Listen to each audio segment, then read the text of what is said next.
Assalamualaikum warahmatullahi wabarakatuh. Perkenalkan, kami dari kelompok 4 akan mempresentasikan percobaan dengan judul analisis urin. Tujuan dari percobaan kali ini adalah yang pertama, mengidentifikasi urin baik secara kualitatif maupun secara kuantitatif. Yang kedua, menentukan kadar glukosa dalam urin secara semi kuantitatif dan kualitatif. 3. Menentukan keasaman urin dengan cara titrasi. Alat yang digunakan dalam percobaan ini adalah tabung reaksi, Erlenmeyer, gelas Becker, pipet tetes, pengaduk kaca, timbangan, gelas arloji, labu takar, termometer, corong gelas, kompor, buret, Erlenmeyer, penjepit kayu, magnetic bar, dan stirrer dengan pemanasnya. Bahan yang digunakan dalam percobaan kali ini adalah urin pada wanita dan pria, aquades, toluen, kertas lakmus, glukosa, larutan benedik kuantitatif, kertas saring, NaOH, reaksi Nessler, reaksi benedik, dan juga indikator PP. Langkah kerja pada percobaan penentuan sifat-sifat urin adalah yang pertama, menganalisis volume, warna, kejernihan, bau, dan juga pH. Langkah kedua pada penentuan garam-garam amonia, yang pertama, mereaksikan 2 mili urin dengan NaOH 0,5 molar hingga basa. Kemudian dipanaskan. Langkah kedua, memperhatikan bau dan uji uap dengan kertas saring yang disemprot dengan Nessler. Langkah selanjutnya pada tes Benedik. Yang pertama, mereaksikan 2,5 mili Benedik dan 4 tetes urin. Kemudian memanaskan selama 5 menit. Yang terakhir adalah mengulangi langkah di atas dengan mengganti glukosa dengan glukosa 0,5%, 1%, dan 1,5%. Selanjutnya, cara kerja pada penentuan kadar glukosa dalam urin adalah yang pertama, mereaksikan 10 mili Benedik dengan 3 butir batu didih serta 2 gram Na2CO3, kemudian memanaskan hingga mendidih dan juga larut. Yang kedua, menitrasi dengan glukosa. Mengulangi langkah tersebut sebanyak 2 kali, mengulangi langkah tersebut dengan urin sebagai titran, dan mengamati sampai terjadi perubahan. Selanjutnya yaitu data pengamatan. Dari hasil data pengamatan ini diperoleh hasil sifat-sifat urin, diantaranya kita dapat mengidentifikasi baik itu warna, volume, bau, dan juga kejernihan dari tiap-tiap urin. Kemudian yang kedua, hasil dari garam-garam amoniak, di mana ada beberapa perlakuan sehingga akan diperoleh hasil berupa pH, kemudian bau yang timbul, dan juga warna dari uji uap setelah disemprot dengan Nessler. Untuk lebih jelasnya bisa diperhatikan pada layar. Selanjutnya yaitu tes Benedik. Tes Benedik ini ditambahkan dengan reaksi Benedik, di mana pada tiap-tiap urin bisa dilihat pada layar itu menghasilkan warna dominan biru. Nah, untuk lebih jelasnya bisa diperhatikan pada layar.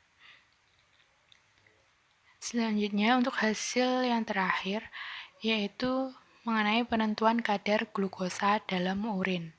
Nah, kadar glukosa dalam urin pria dewasa, wanita dewasa, balita laki-laki maupun balita perempuan ini berbeda.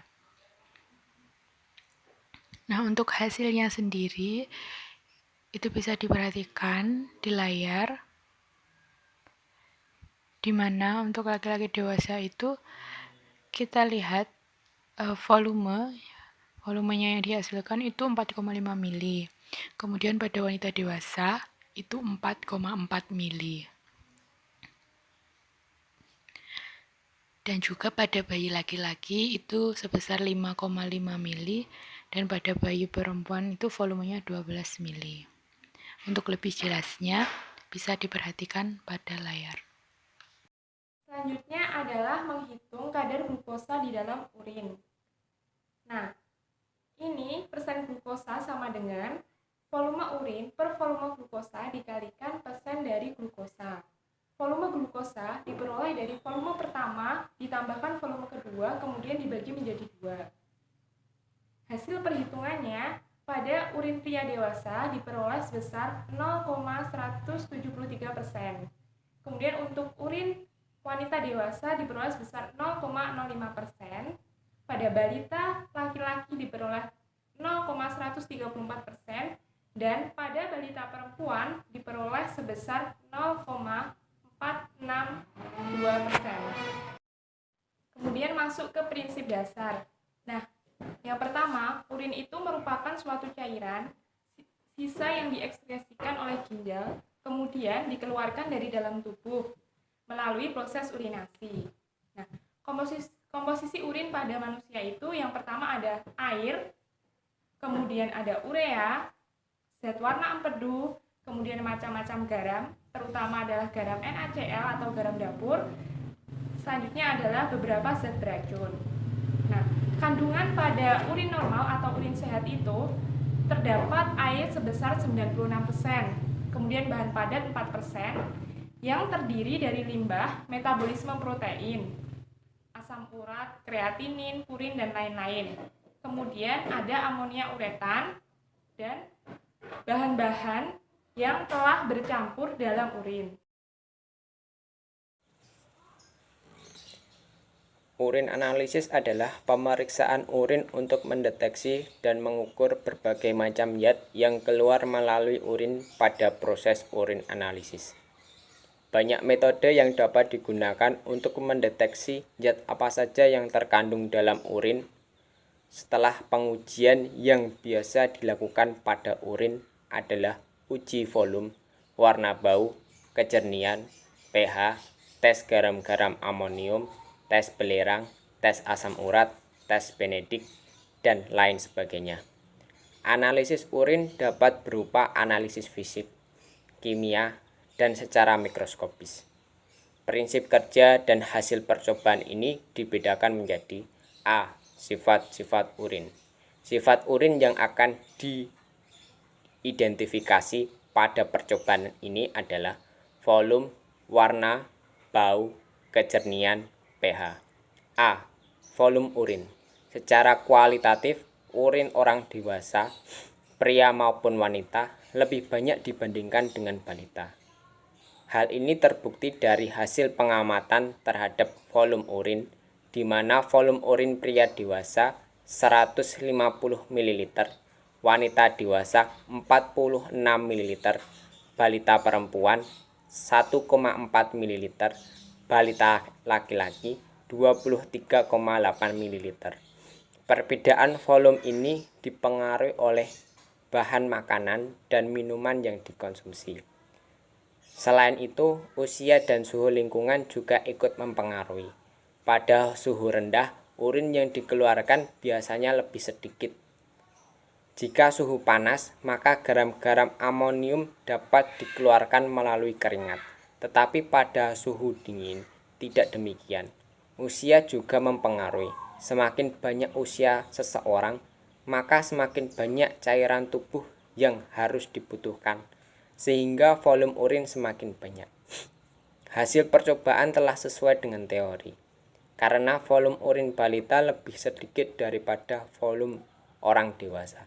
Hal ini karena balita belum mengkonsumsi berbagai macam makanan dan minuman. B.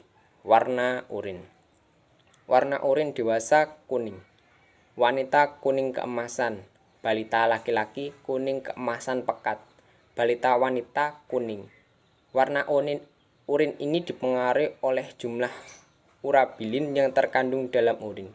Urabilin adalah pigmen alami dari urin yang menghasilkan warna kuning. Selain itu, warna urin dipengaruhi oleh jenis, jumlah obat-obatan, serta makanan yang dikonsumsi oleh orang dewasa. Mengkonsumsi makanan banyak dan beragam jika dibandingkan balita, sehingga warnanya lebih pekat. Pada percobaan ini tidak sesuai dengan teori, karena warna dari balita laki-laki berwarna lebih pekat daripada pria atau wanita dewasa. Selanjutnya yaitu mengenai analisis sifat urin yang ketiga, yaitu bau urin. Bau urin pada pria dewasa itu baunya menyengat, kemudian bau urin pada wanita dewasa itu juga menyengat. Namun untuk bau urin pada balita laki-laki maupun balita perempuan itu tidak menyengat. Nah, hal ini dipengaruhi oleh jenis konsumsi makanan. Nah, konsumsi makanan yang banyak mengandung protein akan menghasilkan NH4+ dengan perubahan glutamin menjadi glutamat yang dikatalisis oleh enzim glutaminase yang terdapat dalam sel tubuh renalis. Glutamat dehidrogenase akan mengkatalis glutamat menjadi alfa-ketoglutamat. Karena jumlah konsumsi makanan pada orang dewasa itu lebih banyak jenisnya daripada balita, maka hal inilah yang berpengaruh pada bau urin dari orang dewasa maupun balita. Kemudian analisis sifat urin yang keempat yaitu mengenai kejernihan urin. Nah, kejernihan urin yang dipengaruhi juga oleh jumlah makanan yang dikonsumsi. Selain itu, kejernihan urin itu juga dipengaruhi oleh kristal garam, sperma, darah, atau cairan berlendir lainnya. Pada perubahan itu, urin pria dewasa terlihat jernih dan urin wanita dewasa itu juga jernih. Kemudian urin pada balita laki-laki maupun balita perempuan itu juga jernih. Hal ini kurang sesuai dengan teori dikarenakan konsumsi makanan pada orang dewasa itu kan lebih banyak dibandingkan dengan balita. Maka seharusnya kejernihan urin orang dewasa itu tidak lebih jernih daripada kejernihan dari urin balita. Kemudian untuk analisis sifat urin yang terakhir yaitu mengenai pH urin. Umumnya pH urin normal itu memiliki pH asam sedikit asam, yaitu di antara pH 5 sampai pH 7. Nah, pada percobaan ini itu telah sesuai dengan teori di mana diperoleh pH urin pada pria dewasa dan balita laki-laki itu memiliki pH 7. Kemudian pH pada urin wanita dewasa dan balita perempuan itu ber-pH 6. Yang kedua adalah uji garam-garam amonium. Prinsip kerjanya yaitu mereaksikan 2 mili urin dengan NaOH 0,5 molar hingga basa. Kemudian memanaskannya, lalu memperhatikan bau yang muncul dan menguji uap dengan kertas sari yang disemprot Nessler. Setelah direaksikan dengan NaOH, urin pria dewasa memiliki pH 10, wanita dewasa pH 12, dan balita laki-laki pH 9. Ketika dipanaskan, urin pria dewasa berbau, sedangkan urin wanita dewasa, balita laki-laki, dan balita perempuan tidak berbau. Hasil uji uap dengan kertas saring yang disemprot Nessler antara lain yaitu urin pria dewasa mengubah warna kertas saring menjadi kuning. Kemudian urin wanita dewasa tidak mengubah warna kertas saring. Urin balita laki-laki mengubah warna kertas saring menjadi kuning kecoklatan dan urin balita perempuan mengubah warna kertas saring menjadi jingga. Dari hasil tersebut dapat disimpulkan bahwa yang menunjukkan uji positif terhadap reagen Nessler hanya urin balita perempuan, sedangkan urin pria dewasa, wanita dewasa, dan balita laki-laki menunjukkan uji negatif.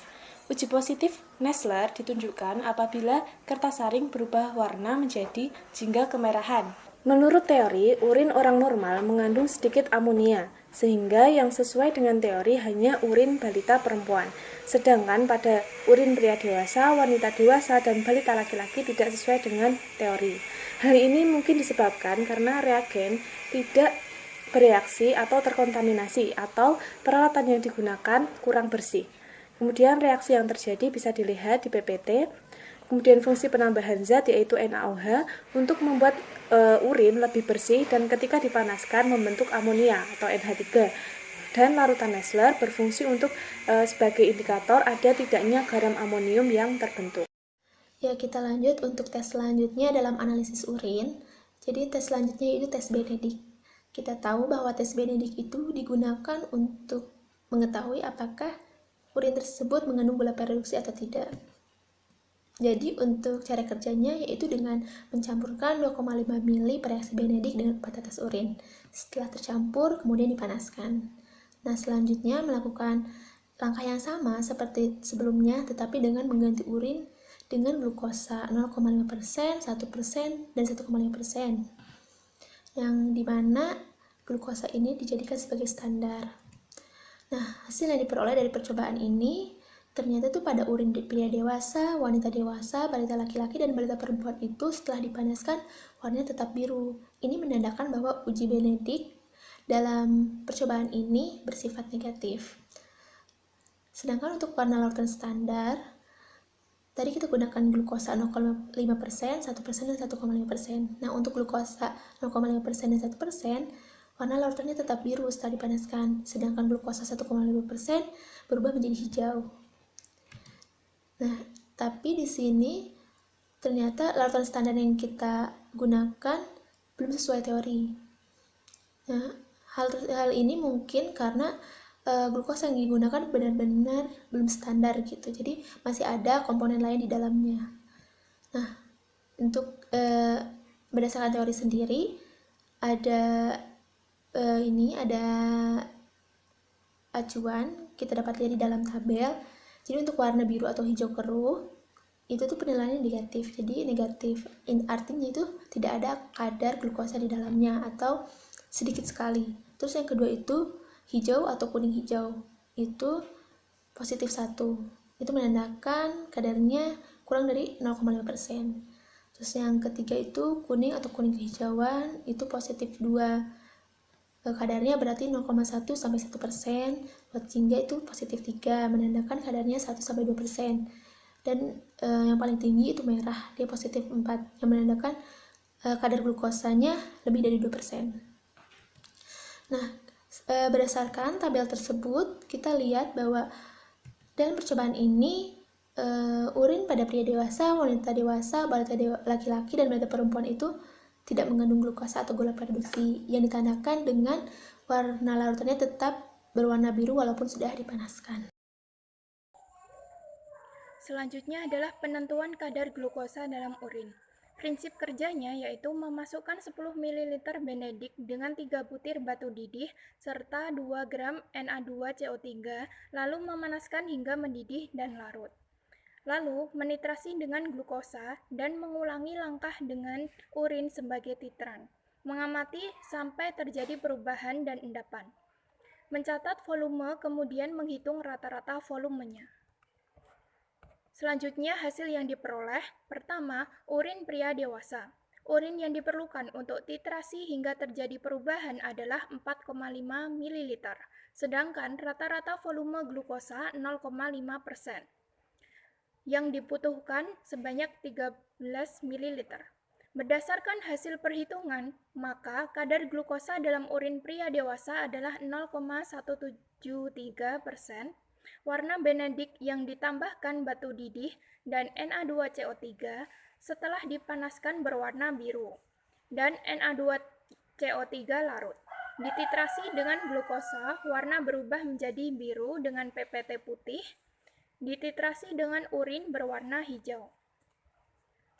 Yang kedua adalah urin wanita dewasa.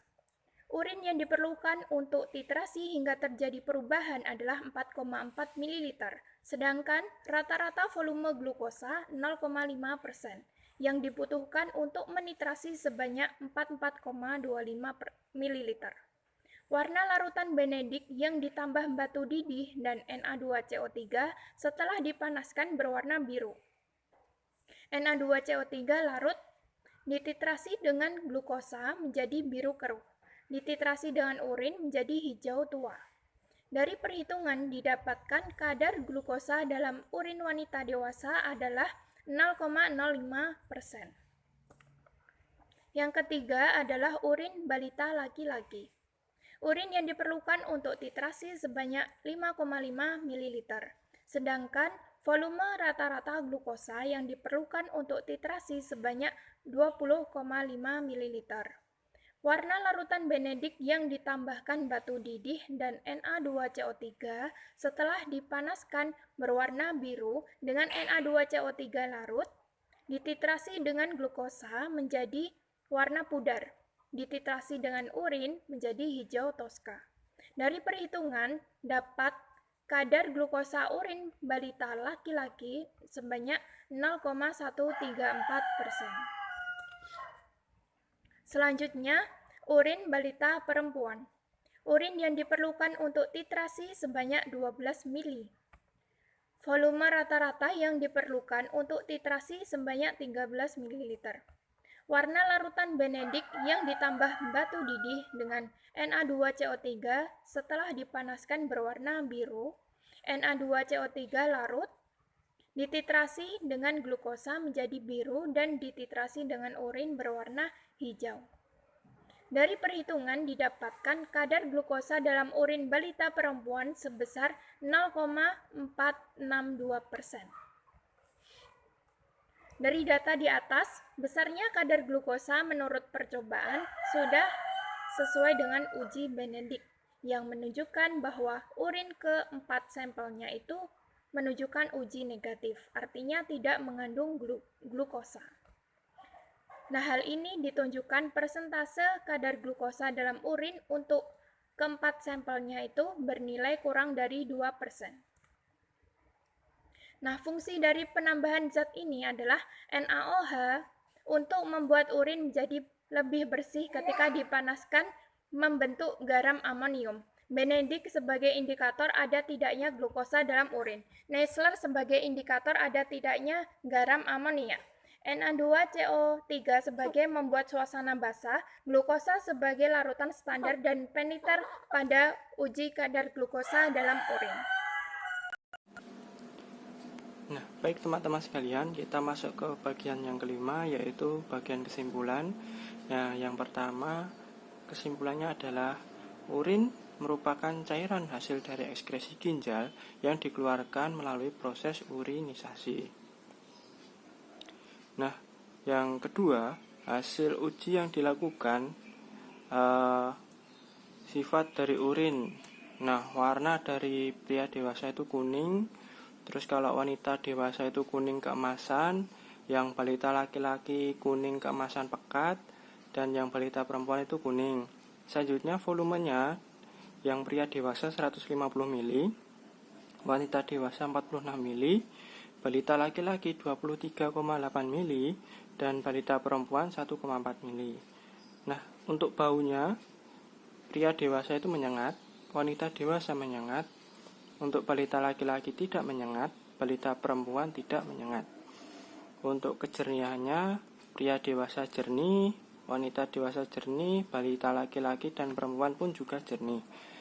Nah, pH-nya untuk yang pria dewasa itu 7, wanita dewasa itu 6, balita laki-laki 7, dan balita perempuan 6. Selanjutnya untuk tes garam amonium, hasilnya ditunjukkan negatif pada semua, kecuali untuk balita perempuan. Nah, untuk tes Benedictnya hasilnya negatif pada semua sampel urin. Lalu untuk kadar glukosa itu pria dewasa 0,173%, wanita dewasa 0,05%, balita laki-laki 0,134%, dan balita perempuan 0,462%. Nah, selanjutnya untuk kadar keasaman. Untuk urin pria dewasa itu 7, urin wanita dewasa 6, urin balita laki-laki 7, dan urin balita perempuan 6. Nah, untuk pH urin orang normal yang kita ketahui itu pH-nya antara 5 sampai